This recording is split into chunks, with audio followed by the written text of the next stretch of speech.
我以前一直以为，一个人变坏，一定经历过什么大事，要么天生恶毒，要么遭遇巨变，要么被坏人带偏。后来我发现，真正可怕的不是这些，真正把一个人一步一步变成鬼的，往往都不是什么惊天动地的大事，全是一些特别不起眼的小事。第一次撒谎的时候，你觉得没什么，就是不想让爸妈担心；第一次拖欠的时候，你觉得没什么，就是手头紧了一点；第一次嫉妒别人的时候，你觉得没什么，就是心里不舒服了一下；第一次占便宜的时候，你觉得没什么，只是拿回一点不该少拿的东西；第一次骗自己的时候，你觉得没什么，就是不想面对现实而已。你告诉自己，就这一次，下不为例。可是你忘了，鬼不是从地狱里爬出来的，鬼是从人的心里，一天一天，一次一次，一点一点长出来的。300年前有一本奇书，专门记录这些人是怎么一步一步变成鬼的过程。更可怕的是，书里的每一种鬼，你今天都还能在人群里找到。这本书叫《斩鬼传》，作者刘璋，山西太原人，康熙年间的举人。他年轻时开始写这本书，一生仕途坎坷，晚年才得到一个县令之职。他年轻的时候愤世嫉俗，看不惯世间种种丑态，就提笔写了一部小说，写的不是阴间的鬼，是人间的鬼。书里一共30多种鬼：仔细鬼、急来鬼、捣大鬼、黑眼鬼、风流鬼、醉死鬼、讨吃鬼、不通鬼、穷胎鬼。每一个鬼对应一种人性的缺陷。这本书在清代曾广为流传，甚至被后世一些读者称为第9才子书，后来也被列入中国古代讽刺小说的重要作品之一。但是这本书真正厉害的地方，不是骂人骂得狠，是它揭示了一个残酷的真相：人是怎么一步一步变成鬼的。接下来我们一个一个拆解。很多人第一次看到《斩鬼传》，都会觉得它就是一本骂人的小说，可越往后读，你越会发现，刘璋根本不是在写鬼，他写的是一种特别可怕的变化。一个人不会突然变坏，而是在一次一次原谅自己之后，慢慢变成另外一个人。所以书里的每一个鬼都不是天生就是鬼，他们都曾经是普通人，而这个变化的过程才是《斩鬼传》真正想让你看见的东西。我第一次读到这些故事的时候觉得很好笑，后来越读越觉得刘璋写的根本不是别人，他写的是每一个人，包括我自己。所以接下来我们来看刘璋写的第一个故事。有些人越有钱越抠，明明不缺钱，但花1分钱都像割肉，不是在过日子，是在被钱过日子。《斩鬼传》里第一个让人笑出声的故事发生在一张饭桌上，主人叫仔细鬼，极度抠门；客人叫讨吃鬼，极度爱占便宜。饭桌上掉了几粒芝麻，讨吃鬼想吃又怕丢脸，于是假装用手指在桌上比划战术，顺手把芝麻一粒粒沾进嘴里。仔细鬼看穿了，心疼的要死，故意猛拍桌子大吼，想把陷在桌缝里的芝麻震出来。好，你可以笑了，但别急着笑。反转来了，仔细鬼不是天生就这么抠，他第一次舍不得花钱的时候，可能只是想省一点；第二次省一点；第3次还是省一点，每一次都觉得没什么。可后来他慢慢发现，省钱这件事开始控制他了。他不再是为了需要而花钱，他是为了不花钱而活着。钱不再是工具，钱成了主人。我后来查资料的时候发现，刘璋把仔细鬼放在全书靠前的位置，不是因为这种鬼最坏，而是因为这种鬼最容易出现。一个人不会第一天就变成骗子，也不会第一天就变成恶人，但几乎每个人都经历过舍不得、计较、占一点小便宜的时刻。刘璋真正害怕的从来不是钱，而是一个人开始把所有事情都拿利益去衡量。从那一天开始，人心就开始慢慢变形。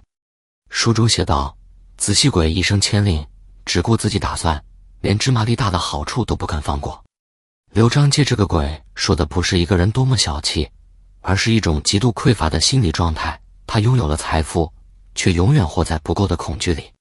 刘璋写这些鬼，并不是为了告诉你犯过错的人都是鬼，而是在提醒你一个小小的念头：如果从不修正，最后可能长成鬼。拉回现实，火锅店服务员把二维码放到桌上，7、8个人已经拿起手机扫码。有人嘴上喊着哎，付款时却突然低头看手机，假装没看见，等别人都付完了才抬起头说已经付了。回家以后，他甚至可以为了几毛钱反复计算，确认自己有没有吃亏。以前你觉得他小气，现在你明白了，不是小气，是被钱彻底吃掉了。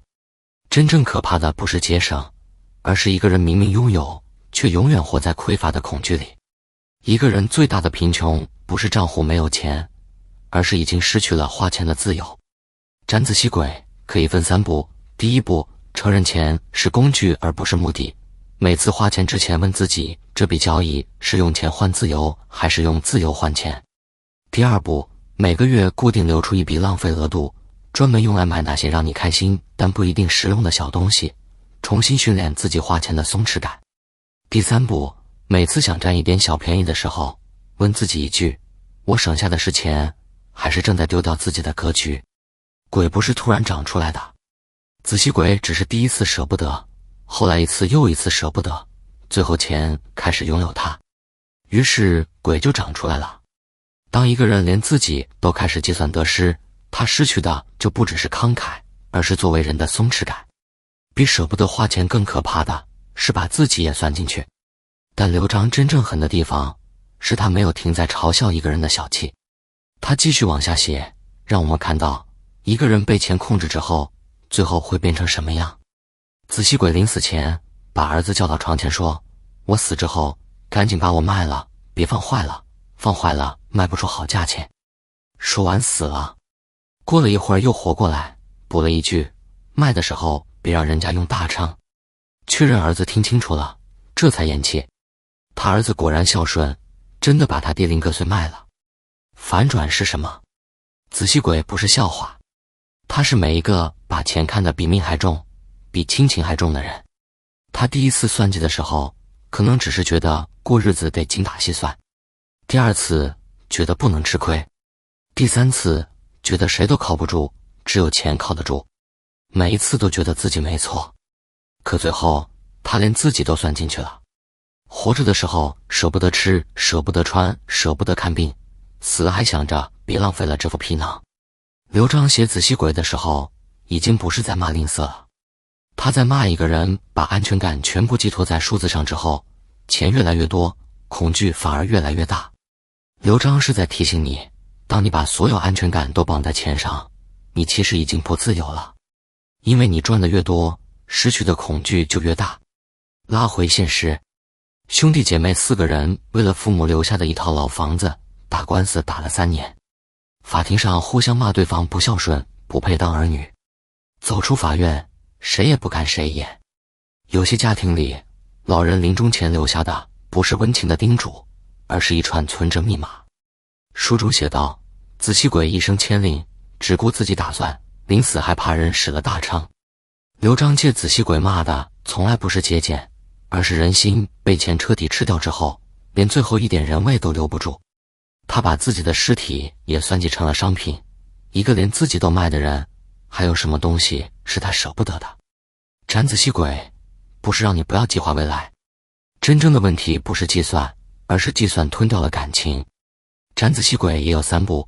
第1步，每月固定拿出一部分钱去维护那些不能用钱衡量的关系，请家人吃顿饭，给朋友买件小礼物。第2步，学会对值得的人大方，把精打细算用在事物上，而不是用在人情上。第3步，每次想要斤斤计较的时候，问自己一句，这笔账算清楚了，可这个人还会在吗？当一个人开始崇拜钱，钱就开始奴役他。子吸鬼不是天生爱算计，他只是第一次觉得钱比人可靠，后来一次又一次，最后钱成了他唯一的亲人，于是鬼就长出来了。但真正危险的还不是计算，而是一个人明明答应了，却永远让期待落空。有些人永远在说明天，明天一定还你，明天一定做完，明天一定改。可是明天到了，又变成了另一个明天。斩鬼传里有一个急赖鬼，欠了一屁股债，债主堵上门，他挂出一块牌子，上面写着4个字：明日准还。有人看不下去了，说他的明日是活明日。有品行的人，明日是死的；没品行的人，明日是活的。他的明日跟夜明珠一样，千年万载长明。被逼急了怎么办？拆东墙补西墙。再被逼急了怎么办？钟馗追他，他走投无路，跳进河里，变成了一只大乌龟，缩着脖子，再也不肯出来。反转是什么？急赖鬼不是天生就想赖账。他第一次失约的时候，可能真的有事；第二次，可能真的手头紧；第三次，他发现原来失约也没人把他怎么样。于是他开始习惯性地说明天。他用这2个字骗过了别人，也骗过了自己。他不是在拖延，他是在一点一点地消耗别人对他的信任。刘璋写急赖鬼是想告诉你，所有关系的崩塌都不是毁于一次欺骗，而是毁于一次次明天一定。信用不是一次借来的，也是一次一次借没的。很多人觉得欠的是钱，其实欠的是别人愿意相信他的资格。信用这种东西，累积需要10年，毁掉只需要10次，明天一定。拉回现实，微信上你发一句在吗，他秒回哈哈。你再问那2000块钱什么时候还，他从此已读不回。他说放心，最迟周五。到了周五说最近实在紧张，下周一定。下周到了说月底，月底到了说下个月，下个月到了他换了新的电话号码。项目会议上他拍胸脯说3天之内给方案，3天之后他说马上，又过了1周说快了，最后客户问你要方案，你去看他的工位已经空了。书中写道，他的明日是活明日，有形指的明日是死的，没形指的明日是活的。刘璋用一句话就戳穿了所有拖延者的本质，他不是在等一个合适的时间，他是在用永远到不了的明天骗别人，也骗自己。活明日和死明日的区别，就是一个有底线的人知道明天必须兑现，一个没有底线的人用明天无限拖延。斩急赖鬼3步：第一步，不再相信自己的明天，把明天做改成现在做，哪怕只做1分钟。第二步，每次承诺之前先问自己，这一次我确定能做到吗？如果不确定，就先说我试试，而不是说我一定。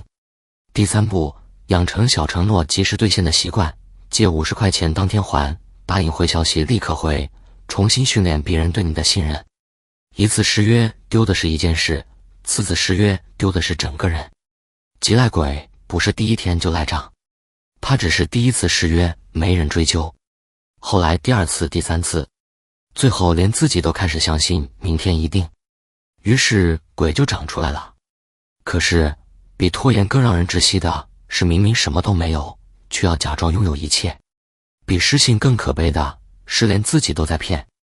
有些人永远在吹嘘，酒桌上吹自己认识某某大佬，朋友圈晒跟名人的合影，开口闭口我有个朋友，表面是自信，骨子里是自卑。斩鬼传里有一个倒大鬼，给自己封了个头衔，南瞻部洲上管天下管地尊无二上称天立地大将军。他说三官大帝见了他要叫晚生，十殿阎君见了他要称卑职。钟馗一开始真被他唬住了，可他最后被弥勒佛一口吞进肚子里，变成了一堆臭屎。书里原话：3个鬼王，人间做尽千般态，一堆臭屎，死后不止半文钱。反转是什么？倒大鬼不是天生就爱吹，他第一次吹牛的时候，可能只是想让人高看他一眼，第2次觉得有人信了，第3次发现吹牛能换来尊重，可吹着吹着他自己都信了。他以为他在骗别人，其实他第一个骗的是自己。刘璋写倒大鬼，其实是在写一种特别普遍的虚荣。一个人越自卑，就越需要虚构一个更强大的自己，可这个虚构出来的自己会反过来吞噬真实的他，到最后连他自己都分不清哪一个是真，哪一个是假。这是一种极其可悲的状态，你活在自己编的谎言里，却以为那就是真相。拉回现实，朋友圈里天天都是机场、商务舱、5星酒店定位，配图是红酒杯和落地窗，实际上信用卡已经刷爆了3张。饭局上喝了2杯就开始吹牛，说某某董事长是我哥们儿，有人接话说，那你现在就给他打个电话呗。他低头看手机说，这会儿太晚了。亲戚群里面过年吹嘘自己儿子年薪100万，刚买了大平层，实际上背后并没有他说的那么光鲜，很多所谓的成功只是包装出来的体面。书中写道，猫儿得以欢如虎，蟋蟀装腔胜如龙。刘璋一句话就写透了所有吹牛者的底色，再威风也只是装出来的。你看到的威风，不过是一只猫把自己当成了老虎，一只蟋蟀把自己当成了龙。斩倒大鬼3步，第一步，接受真实的自己，你不需要比所有人强才配被尊重，平凡本身就是大多数人的常态。第二步，把吹牛的经历换成行动，与其说认识谁，不如花时间成为谁。第三步，每次想炫耀的时候问自己一句，我真正在害怕的是不是那个不够好的自己。一个人开始吹牛的那一刻，不是因为他自信，而是因为他开始害怕被人看清。倒大鬼不是第一天就吹牛，他只是第一次想让人高看一眼，后来一次又一次，最后连自己都骗了，于是鬼就长出来了。可是比虚荣更毒的是看见别人发光就忍不住想吹灭他。有些人永远在抬杠，你说好他偏要说歹，你说东他偏要往西，不是有不同观点，是必须跟你不同，你越对他越难受。《斩鬼传》里有一个黑眼鬼，他的本能是见不得别人好，别人被夸奖，他觉得自己被忽视了。他打不过钟馗，就把身体变小，钻进钟馗眼睛里，让你眼红、流泪、难受。反转是什么？黑眼鬼不是天生就爱嫉妒，他第一次否定别人的时候，可能只是心里有点不舒服，后来他发现，只要否定别人，自己就稍微舒服一点。于是第二次、第三次、第100次，他是在用否定喂养自己的自尊。可这种自尊越喂越饿，他必须否定越来越多的人，才能维持那一点可怜的存在感。说实话，我以前一直以为嫉妒就是讨厌别人，后来我越来越发现，真正的嫉妒往往披着我是为你好的外衣，他不是在跟你辩论，他是在用每一次否定把你往下拽，因为只有这样，他才能觉得自己没那么差。刘璋把黑眼鬼设计成会钻眼睛的鬼，就是在说，这种人的本能是钻进你的视线里让你难受，他靠让你难受活着，你越难受他越舒服。拉回现实，办公室里面别人升职加薪，他坐在角落里说一句运气好而已；别人创业成功，他说赶上风口而已。网上看到一个普通人做了件好事，他写一条肯定是摆拍的。书中写道，黑眼鬼好人之所恶，恶人之所好。刘璋用一个颠倒就把这类人的本质说透了，他不是真的有什么不同意见，他只是无法忍受别人被肯定，而自己没有被看见。他不是讨厌事情本身，他是讨厌事情发生在别人身上。但黑眼鬼最危险的地方不是在别人身上，而是在我们自己身上。当朋友成功时，你第一秒冒出的那个念头就是你心里的黑眼鬼。不要害怕那个念头出现，真正可怕的是你开始培养它。斩黑眼鬼只需要一个转念，看到别人优秀，不是提醒自己失败，而是提醒自己，原来这个世界真的有人可以做到。3步，第一步，每次嫉妒升起的时候，把它翻译成我也想要，而不是他不配。第二步，把身边优秀的人当作免费教练，而不是竞争对手。第三步，定期问自己，我这一周是在建设自己，还是在挑剔别人？真正嫉妒你的人，从来不会承认嫉妒，他只会不停证明你没有那么好。嫉妒最可怕的地方，不是伤害别人，而是让你一辈子都活在别人的人生里。黑眼鬼不是天生就嫉妒，他只是第一次觉得别人不配，后来慢慢发现，只要否定别人，自己就舒服一点，于是鬼就长出来了。可是比嫉妒更让人无力的是，你知道一切不对，却不想面对。有些人不是喜欢喝酒，是必须喝酒；不是喜欢熬夜，是必须熬夜；不是喜欢刷短视频，是必须刷到睁不开眼才停。因为只要停下来，脑子里那些东西就涌上来了。《斩鬼传》里有一个醉死鬼，喝得烂醉倒在路上，钟馗追鬼时被他绊倒，他一把抱住钟馗说：“你是大钟还是小钟？大钟豁30拳，小钟豁50拳。”钟馗又气又笑，怎么也挣脱不了。最后他请了一群酒仙来跟钟馗理论，说饮酒是人生之乐，不懂酒的人不配活。反转是什么？醉死鬼不是第一天就喝成这样的，他第一次喝酒可能只是因为压力太大想放松一下，第二次觉得喝了能睡着，第三次发现不喝就扛不住。后来他不再是为了喝酒而喝酒，他是为了不面对清醒时的自己而喝酒。他不是在喝酒，他是在逃避。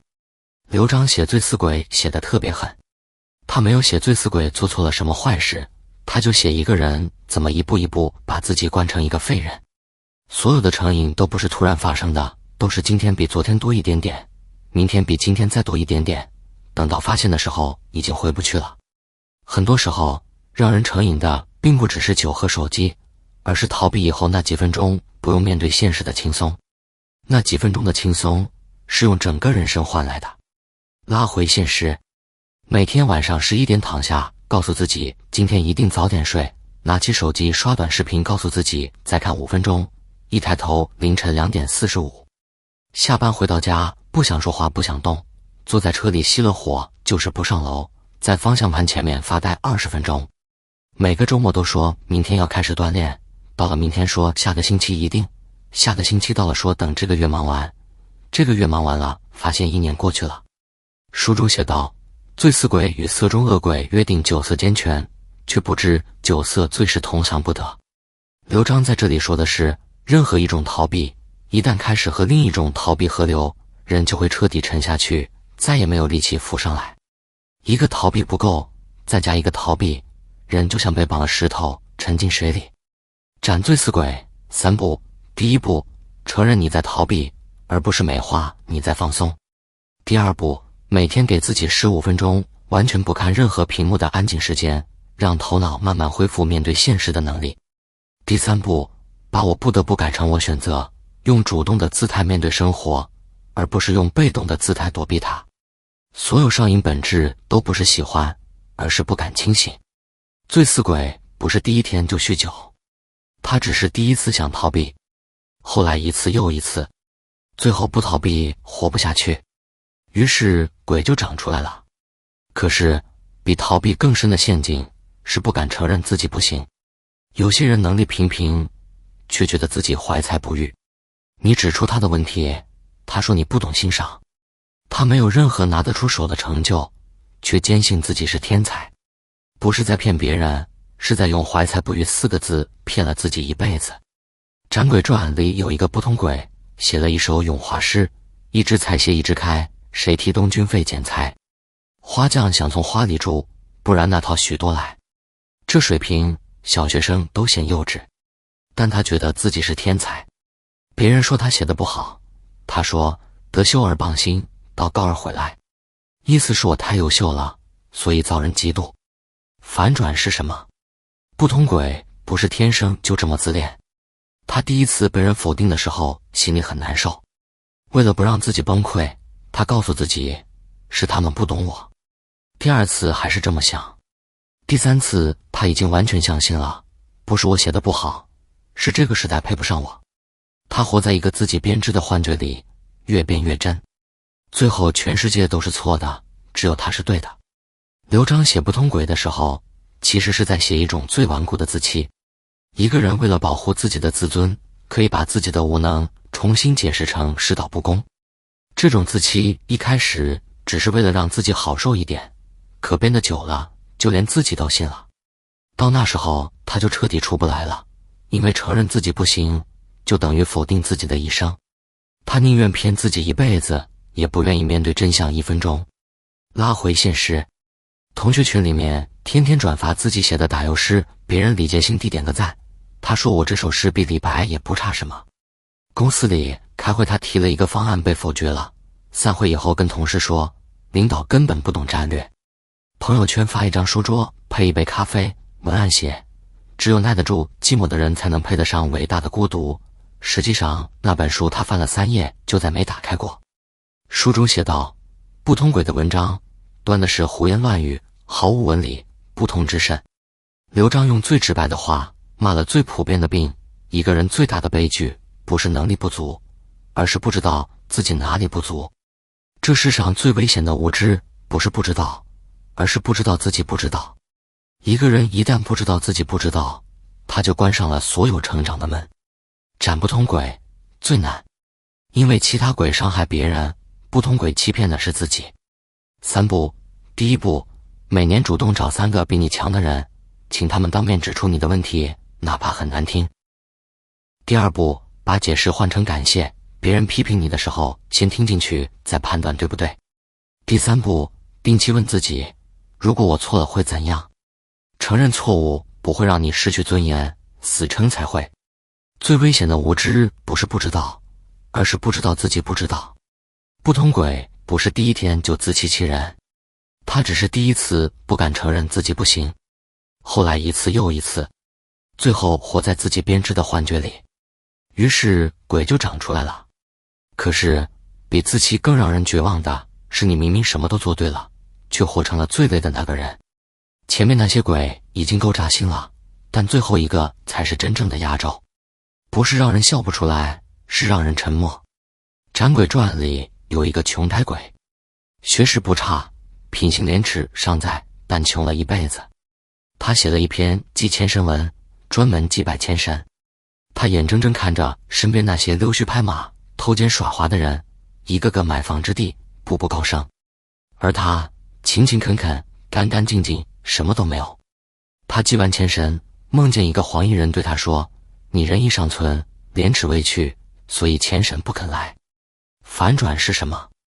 穷胎鬼不是天生就该穷。他第一次拒绝同流合污的时候，可能觉得做人得有底线；第2次觉得不能为了钱出卖良心；第3次、第100次，每一次他都选对了，可每一次他都输了。他不是输在不努力，他是输在要脸。这世上最让人无奈的地方是，有时候守住底线的人反而走得更慢。你问他后悔吗？他可能说不后悔，但你问他还撑得住吗？他不说话了。拉回现实，公司里最能干活的那个人，年年绩效都是优秀，可是每次升职都轮不到他，升上去的永远是那个陪领导吃饭最多的人。有个客户明明不匹配公司的产品，但是同事会搞关系，硬是签下来了，而那个真正懂基础的人因为不会来事，客户选了别人。过年回老家，亲戚朋友开豪车的开豪车，住别墅的住别墅，他骑个电动车领着孩子回去。亲戚问他，你现在做什么工作啊？他说还在老单位。亲戚哦了一声，转头去跟别人聊投资了。回家以后，孩子问爸，为什么别人家都能买大房子，咱们家不能？他想了好久，说因为爸爸不会那些。刘璋没有告诉我们穷胎鬼最后到底有没有发财，因为真正的问题从来不是发财，而是一个人为了发财，要不要把自己也一起卖掉。如果答案是否定的，那有些穷也许真的无解。但也正因为如此，穷胎鬼才是整本《斩鬼传》里唯一让人笑不出来的鬼。刘璋写穷胎鬼最残忍的地方在于，他连老实人最后的清高也扒光了。穷胎鬼不是不想发财，他天天祭拜千神，但他悲哀在，他一边想要钱，一边又扔不掉廉耻。这种半吊子的清高，才是现代普通人最大的内耗。他不是做错了什么，他只是不肯变成鬼。而这个世界，偏偏不奖励不肯变成鬼的人。这是刘璋留给所有坚守者的一个残酷问题：你愿意为了活下去，变成你曾经讨厌的那种人吗？但是《斩鬼传》写穷胎鬼，并不是告诉我们做好人就应该贫穷。真正的问题不是善良，而是不懂保护自己的善良。一个没有锋芒的善良，最后只会成为别人利用你的理由。人可以善良，但不能没有边界；可以保持干净，但不能放弃成长。斩穷胎鬼不是让你变得不善良，而是让你学会保护自己的善良。这个世界最大的悲剧，从来不是善良吃亏，而是善良的人开始怀疑善良。穷呆鬼不是第一天就穷，他只是每一次都选择守住自己。可这个世界偏偏让守住了自己的人活成了孤岛。《斩鬼传》的结尾有一个特别绝的细节，钟馗斩完所有的鬼，功德圆满。唐德宗给他修了一座庙，挂了一块匾，匾上5个大字：那有这样事。什么意思啊？作者刘璋在告诉你，以上所有故事都是我编的，但这些鬼都是真的。仔细鬼是编的，但吝啬是真的；讨吃鬼是编的，但占便宜是真的；急赖鬼是编的，但拖延是真的；倒大鬼是编的，但虚荣是真的；黑眼鬼是编的，但嫉妒是真的；醉死鬼是编的，但逃避是真的；不通鬼是编的，但自欺是真的；穷呆鬼是编的，但撕裂是真的。他们不在书里，在你心里。如果把《斩鬼传》的寓意推到最后，你会发现还有一个最难斩的鬼——心鬼。钟馗斩尽天下群鬼之后，自以为功德圆满，可就在他准备离开的时候，却发现还有一个鬼没有出现。他找遍天地间每一个角落，最后才猛然发现，那个鬼一直跟着他。他没有獠牙，没有怪相，他最大的本领就是让人觉得自己永远是对的。那一刻，钟馗终于明白，世间最难斩的鬼不在别人身上，而在自己的念头里。到这里，你可能已经发现了这条隐藏的线索：所有鬼都不是孤立的。钱控制人，人开始算计，算计不够，开始欺骗，欺骗别人不够，开始欺骗自己，欺骗自己不够，开始憎恨别人，憎恨别人不够，开始逃避现实，逃避现实不够，彻底活在幻觉里，最后发现连坚持自己都是一场考验。这是一条完整的人性堕落链。这本书叫《斩鬼传》，钟馗斩的是人间的鬼，但钟馗斩不了你心里的鬼，能斩他的只有你自己。不是用剑，是用方寸正3个字。方寸正时，鬼可为神；方寸不正时，人即为鬼。你的心正了，你就是神；你的心歪了，你就是鬼。那么，面对这些鬼，我们到底该怎么办？《斩鬼传》真正留下的其实是5个方法。第一刀，看见第一次。所有鬼都有一个共同特点，他第一次出现的时候都很小，小到你觉得没关系。可人生最大的变化，往往藏在那些没关系里面。第二刀，不给自己找借口。人变成鬼的过程，其实不是犯错，而是犯错以后开始替自己解释。第一次骗人，我只是没办法；第一次拖延，我只是太忙；第一次嫉妒，我只是看不惯。人最大的危险不是错误，是错误开始拥有合理的解释。第三刀，给欲望设边界。人不是没有欲望才清醒，真正清醒的人是知道欲望应该停在哪里。钱可以买自由，但不能买尊严；成功可以买掌声，但不能买内心。别人的认可可以买一时，却不能成为一生的支撑。第四刀，保持输入，不断更新。一个人停止学习的那一天，就是他开始固化，开始变老，开始把所有不同意见都当成威胁的那一天。第五刀，永远保留一个能面对真实自己的能力。这个世界上最高级的自律，不是早起跑步，而是任何时候你都能诚实地说出，我现在是什么样子，我害怕什么，我缺什么。因为只有面对真实，才不会被幻觉吞噬。300年过去了，那些鬼换了一副面孔，继续活在人间。你身边有没有这样的鬼？你心里有没有住着这样的鬼？